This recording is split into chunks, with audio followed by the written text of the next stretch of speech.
The fear of failure. Oh my, this seems to be a big one for a lot of us.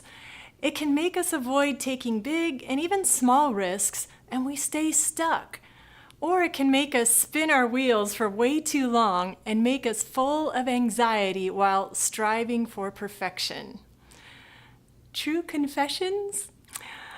I did some serious wheel spinning of my own this past week as I willingly entertained the thought, what if I fail at helping my friends overcome the fear of failure? As a result, I spent hour after hour reading every psychology, business, and theology article ever posted on the internet about the fear of failure. I even learned both Hebrew and Greek to study what the Bible has to say about the fear of failure in its original languages. Okay, maybe not that exaggerated, but I did put tremendous pressure on myself to solve the whole world's fear of failure problem in just one blog post. Do you ever do something like that to yourself? Do you ever put that kind of pressure on yourself? Do you ever set out with the greatest intentions to accomplish a worthy goal, but then sabotage your chances of accomplishing that goal because of the games you play in your head all by yourself? I think I have a lot of friends with me in this journey, and we're capable of experiencing and accomplishing so many more of our God-given dreams in life, and even accomplishing some of our silly dreams, if only we would take action against this fear of failure. As I look at my life and as I imagine what could have been going on in the lives of some of the fear of failure people in the Bible, I find 4 top causes for the fear of failure that happen over and over again. They may sound pretty simplistic, but here goes. Reason number 1. We have an incomplete view of ourselves. All too often, we look at ourselves with our own perceived limitations or in light of our past mistakes. Moses looked at his stuttering problem. Gideon looked at his wimpy, lame family situation. Jeremiah looked at his young age. And we do the same.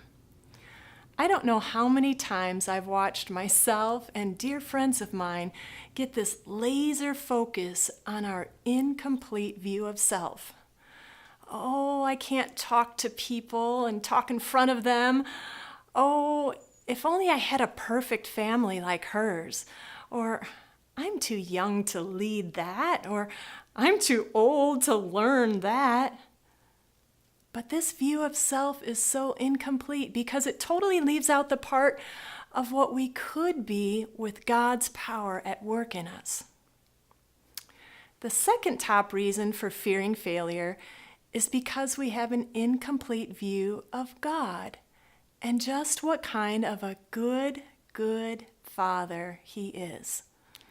There's a beautiful song, I'm sure you've heard it, that Chris Tomlin released in October of 2015, and it dives right to the heart of it, saying, I've heard 1,000 stories of what they think you're like, but I've heard the tender whisper of love in the dead of night.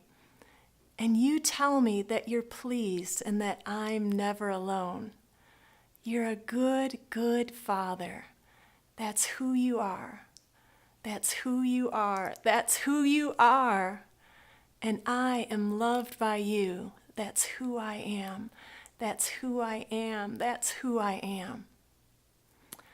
Oh, I challenge you to get it on the top of your playlist and let those words soak in. You see, when we have a more complete understanding, not just of how powerful and holy God is, but how faithful and loving and perfect He is to us, how He never leaves or forsakes us. When we're not only more aware, but more convinced of this, I believe our view of God grows and our fear of failure shrinks. Reason number 3, we have an incomplete view of success.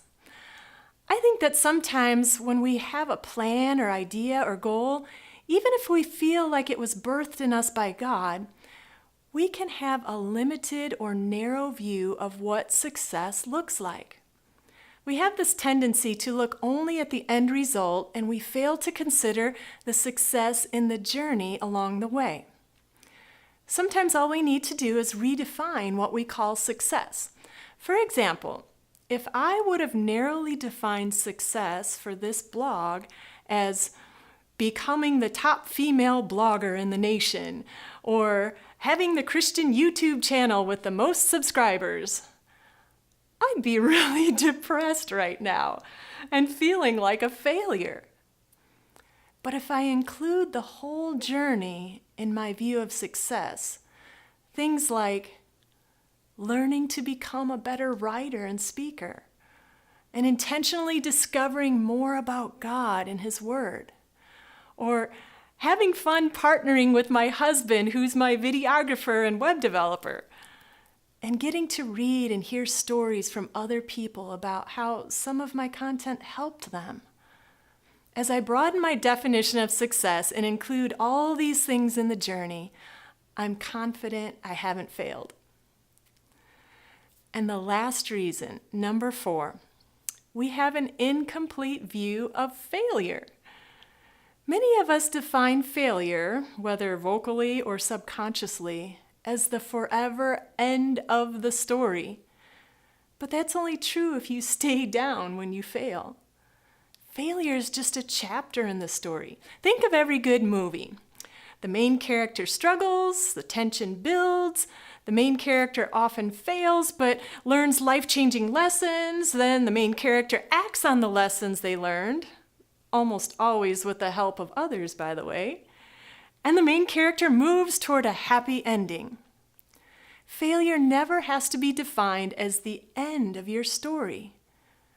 I like to define failure as one of the most heartfelt and memorable ways to learn and grow. And to me, that makes it a pretty good thing. So those are the 4 reasons we fear failure: incomplete view of self, of God, of success, and of failure. Sometimes just understanding why we fear something helps us deal with the fear. But I also encourage you to go to my website and see some very simple and super practical things we can do to also take action against the fear. How has the fear of failure been holding you back? What dreams have been sitting on the sideline just waiting for a chance to get in the game? Oh, let's not give in to our fear. Let's not miss out. Please do me a favor and share this video with your friends. And hey, leave a comment about which practical action step you might be willing to try first to win against fear. Thanks so much, friends.